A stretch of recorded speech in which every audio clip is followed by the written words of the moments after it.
Hello. I just wanted to chit chat this morning, but I just want to context, I guess. So, a couple of the things that I'm doing, and there is a method to my madness.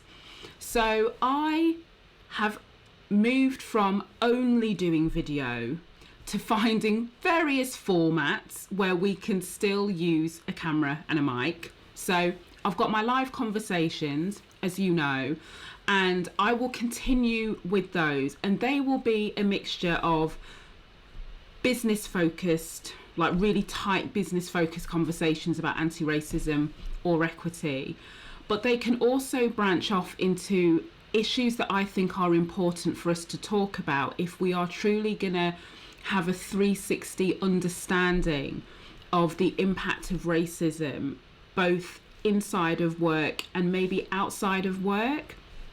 And I tell you, one of the reasons why I'm really conscious of that is because my profession is HR, and the H in HR stands for human.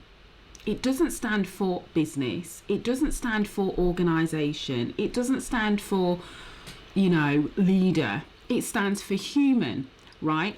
And I still think my profession does not do a good enough job of leaning into issues that aren't overtly and obviously tied to the priorities of an organisation. But if we remember the human part of what we do, that's where we start getting into looking at mental health. That's when we start getting into looking at the lack of representation across all different communities and marginalised groups of employees within the workplace. But specifically for racism and equity I'm not doing this just to only convince leadership teams that they got to get with the program, right? So there's an element of that, and of course I'm here every day and I do my bits for that. But there's also something about helping individuals recognize, all of us, that we can step into our power as little people. And sometimes that means we need different sorts of help. Sometimes we need the help that comes from up here. So that's why I've started doing my webinars for Black and global majority women. And it is for women because we've got the gaps between us, particularly Black women and white men. If I use that as the barometer, it goes white men, Black men, and other ethnicities. But, for the purpose of this conversation, then it goes women, white women, then it goes Black women, right? So we're at the bottom. So I'm trying to focus my energy there because there are skills and there is knowledge and inside knowledge that I have, which can not only help, but also is an opportunity for me to share the work I continually do on myself in this space. Because I'm not like a, what's the phrase that you use when you're like, when you've made it, you know what I mean? Like I'm not the finished product. There we go. Sorry. It's morning. I'm not the finished product. So if I'm sharing the stuff that I've got to do and the voices in my mind that I have to mute and how I cope with certain situations, I'm doing that to hopefully help other people, and also to recognize that, they might see all of my video stuff and I'm doing stuff over here and I'm doing stuff over there, but don't get it twisted. Like there's a 40-year-old woman of 2 kids that can't seem to balance everything that I want to do and has to focus really hard because everyone obviously has an opinion on what I do. So that's the purpose of those, what I call exclusive webinars. Because somebody did message me and said, Shereen, is that the right message to only be allowing I get what you're trying to do, but why can't because everyone needs to know this information? And I'm like, no, because you already have this information because you're progressing fine. Like I was really honest and I just said, so if you feel that what I'm doing is exclusive, then I'm all right with that. Like fine, like run with it. I'm not going to waste my time sitting to try and convince, because that's ridiculous, so that's why I do the closed webinars for global majority and my Black sisters, And then I do other webinars for HR people because it's more focused. Like, there are some specific things that we have to tackle, not only to become anti-racist, but also to advance equity, which is, you know, is my phrase that I'm now holding on to, because there's lots of things that come under that. So the anti-racism piece is the action.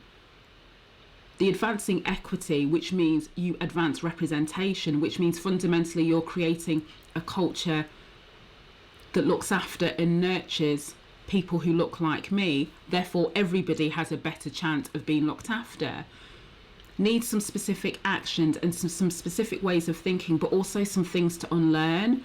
And in those webinars, I can be really focused, and there's other things that I can do to make my time more effective there. But ultimately, there is only one of me. Do you know what I mean? So, you know, I can't answer individual. I get individual inquiries, probably about 6 or 7 a day, from people wanting my advice on certain things. And that can be anything from, you know, like from CEOs to, you know, to a colleague in an organisation who feel like they've been treated badly, or they just want my view. And like, I can't. So this is the best way from a little bit of a volume point of view. But, you know, with the webinars, there is an opportunity to get into a closer dialogue. Like in the lives, you know, we can, we have fun, you know, all sorts going on, and you can see the comments. That's a different vibe. But in the webinars, that, you know, people do, you know, talk, and they give their opinions and they share their experiences. You know, Leanne and I tested it last week, and it worked really well, you know, and people really appreciated it. They wanted to do it again. We're going to set up a community just for that, because there's loads of information that I have. I just don't have anywhere to put it. You know, that's why I'm so like prolific with my content. I'm like, look, I know all this stuff, or I have access to all this information. Like, I need a depository for it. So I just wanted to share, that's the rhyme and reason behind where I'm putting my effort, and the fact that I run a company now in 2 time zones, which is like crazy. So I have to try and make sure that I'm still fulfilling my personal mission in this, which is Black liberation. Like, that's what I'm here to do. But I can do that through helping organisations take their steps to not only becoming more anti-racist, but really thinking about how they're making a step change in equity here for Black colleagues. But I can also help individuals who feel like they're still being ignored, who feel like they're working within organisations that aren't paying attention, so that's strange for them, and or they recognise that there's some mindset changes that they have to go through to be able to live according to the impact that they want to have on the world, not in response to how society and, you know, organisations and leaders and line managers and all, you know, and colleagues even have kept them in this box. And that takes work and it takes support, you know. So that's me trying my very best to not please everybody, but, you know, like please myself, you know, because this is really important and this is what I want to do. And every so often I do, in recognition of the fact a lot of you who watch my stuff have been with me since I started with my soft focus videos, right? Do you remember those days? And my videos in a field, my videos by a lake, videos in the garden, videos in the kitchen, videos in my bedroom, videos in my daughter's bedroom. So you've seen a lot, you know, but my focus remains unchanged. I just find very different ways to make sure that I'm having the impact that I want, you know. So anyway, that's my musings of this morning.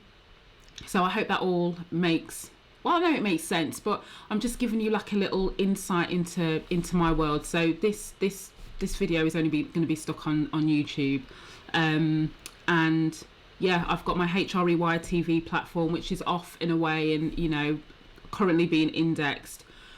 The poor soul who's got to go through all of that, because, you know, like everything has to be labelled. YouTube, you can get away with just whacking stuff on and it'll be fine, but this is very different. So it's all, there's a whole structure behind it. It doesn't look like it, but there's a whole structure behind it. But it's nice to have like a home that's mine, that I control. It's my content. And my plan for that is eventually, because I do want it to be like the Netflix of anti-racism, but clearly not just with my videos. So it's just not going to be like it's Shereen Fest. But my plan when I get to it, is other individuals who are good on video and also provide helpful content. They're more than welcome to kind of have their stuff on my platform, you know. So that's where I'm trying to get to, but I got to get my proverbial together first, you know, and get it organized.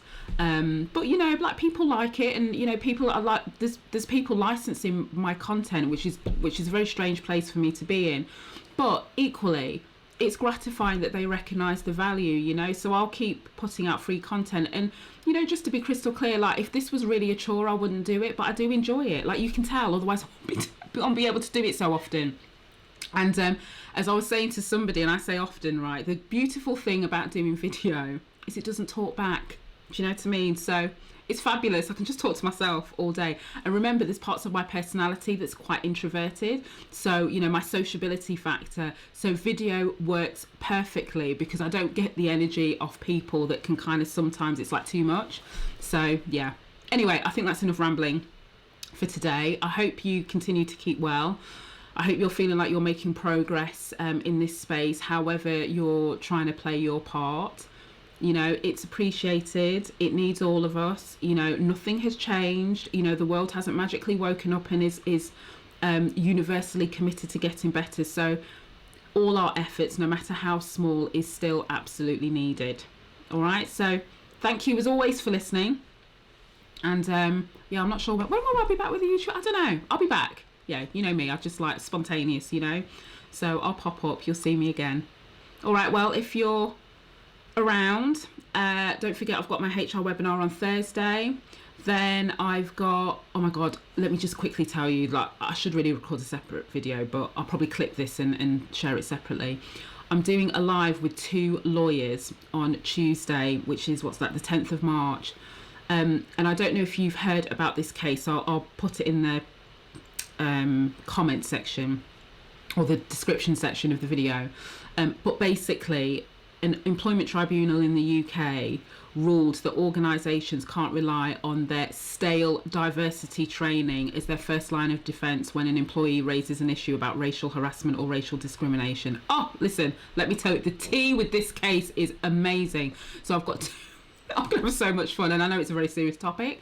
So I have 2 fabulous lawyers, one from here, Charlene, she's from the Northeast, and Larry, who's a partner in a law firm in the States. So we're kind of wading in on this and what this means. So the days of dry biscuit training, unconscious bias training, all of that good stuff is coming to an end. And there's going to be more rulings like this. So that is going to be a very, very good live, 6 o'clock GMT time, Tuesday the 10th of March. So don't miss that one. All right, that's it now. I really am going this time. I'll see you later.